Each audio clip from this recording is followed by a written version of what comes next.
kasi wala si Mercy. Pero kailangan namin lalong galingan kasi iba talaga yung kumpleto kami. Kasi nung time na ano to na plano talagang wala si Mercy, yung gusto namin talagang dumaling lang talaga siya. Pero talagang umalis na talaga siya sa amin, yung tuloy.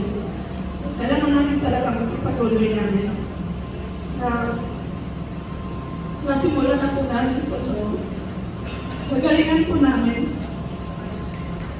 Palakpakan naman. Mas lalo ko na pressure kasi iba yung ano ni ate, yung genre. So, lalo na ngayong concert na to, first time ko na first time namin na wala si ate. So, kakayanin ko, galingan ko pa. Sana challenge sa akin. Actually, di ba? Ayan. May microphone. Hello. Wala. Hello. Ayan. Wala pa. Ay, Mike. Ilipsing mo na lang. Ako na lang. Patient sa Igis. Kala namin talaga after mawala ng Mercy, hindi na namin maririnig yung boses ng Igis. Tapos medyo nag-emotional pa lang kayo sa loob na nag-interview kami. Pero how hard to sing, especially ngayon, na first time yung kumanta na wala si Mercy dito in front of the media. How hard to sing yung mga famous song ng Aegis without Mercy. Paano yung kinakaya na kantahin at maabot yung mga tono pa rin without her? Parang talagang mahirap po sa amin. Kasi sanay na kami na magkasama kami ito. So ngayon naging anim. Nung before pa talaga, malungkot talaga kasi nga may sakit si Mercy. Hindi pa pawalan ng lahat na nandun siya sa US, papagaling po siya or treatment po siya. So mahirap po kami talaga kasi naiiyak. Lalo na sa amin kasi kapatid po namin. Naiiyak po talaga kami pero pinipilit namin. Then nung nalaman po namin, wala na po talaga siya. Halos hindi na po kami nakakanta. Kasi talagang yung mga tao na lang po ang kumakanta ng kanta niya. So, dito lang po namin na maalis yung mga ano namin. Lungkot po talaga. Pero ngayon talagang kailangan po namin, gusto namin tuloy na concert na to. Kahit wala po si Mercy kasi pagkanan po sa kay Mercy to. Na alam ko pangarap niya to pangarap niya na pag-concert ulit na bago siya na-operahan, sabi niya, gusto ko na umuwi. Gusto niya sumama dito sa concert to. Pero wala talagang umalis na talaga siya sa amin. Kaya kailangan namin ipagpatuloy po. At dito pa rin po kami, kasi yun po ang gusto ni Mercy. Tuloy pa rin po yung Aegis, kaya umudugod na po kami. Siya po nagsabi sa grupo na wala pong iwanan, pero siya po nang iwan sa amin. Is there a time na nararamdaman niyo pa rin yung presence niya in spite na wala siya habang kumakanta kayo? Nagda-drum, organ? Opo, talagang sabi, alam mo yung pag nagsi-stage na po kami, talagang parang nararamdaman pa rin po namin si Mercy. Last na lang on the lighter side, parang maganda yung concert kasi hindi lang yung Aegis yung makikita. Yung some OPM artists like sila Morissette, sila Julian, sila Ogie, di ba? Is this your parang, kayo ba yung hands-on na pumili sa kanila para maging part ng concert ninyo? Paano naging process nung Hindi po, pero talagang masaya po kami na nandyan po sila. Alam mo po, pero talagang malaking salamat po namin na nasa ganitong sitwasyon po namin nandyan po sila. So thank you, Aegis. Congratulations. Alam ko, i-release namin na before the concert or after the concert? Pwede po mo masabi ko anong pangalan ng concert. Ano po yung kanta? Sa huling ang title. Title yung kanta? Sa huling pag-uwi mo. Sa huling pag-uwi.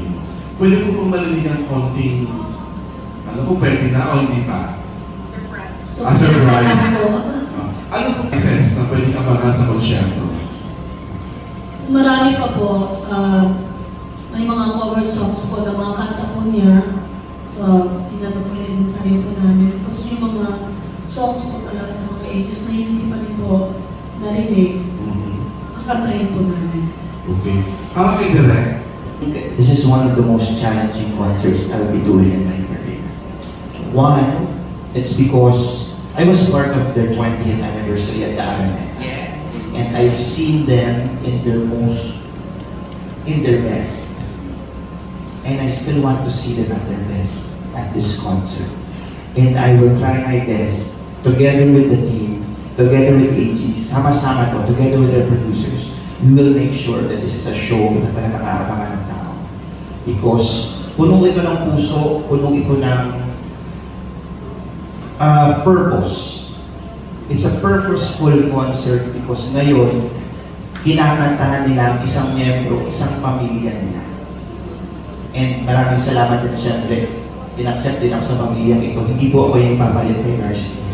Pero, yun po. Huwag kayong umiyak. Direk, of the Ooh, that's hard. Siguro, pinakagusto ko talaga yung luha.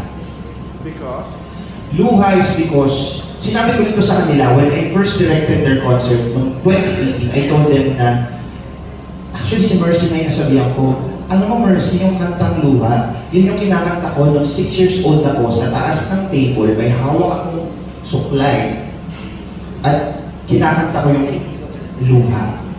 Tapos ngayon, after how many years, nakakadaupang palad ko na kayo, nakahawakan ko na kayo at na nadidirect ko kayo at nakukulang lang ulit kasi it's, sabi ko nga, also in my career as a singer, this is, as a director, this is the closest I can get to an OPM icon. And ages gave that to me. Yeah, I will make sure really that this show is something that you Matanda sa I'm 62 na. Kaya, Pero hindi kayo yung mukhang 62, Kuya Kasi Ray. wala. Dahil sa buhok niyo, usong-uso pa rin naman, labubud. kaya nangyayari ko sa sumunod.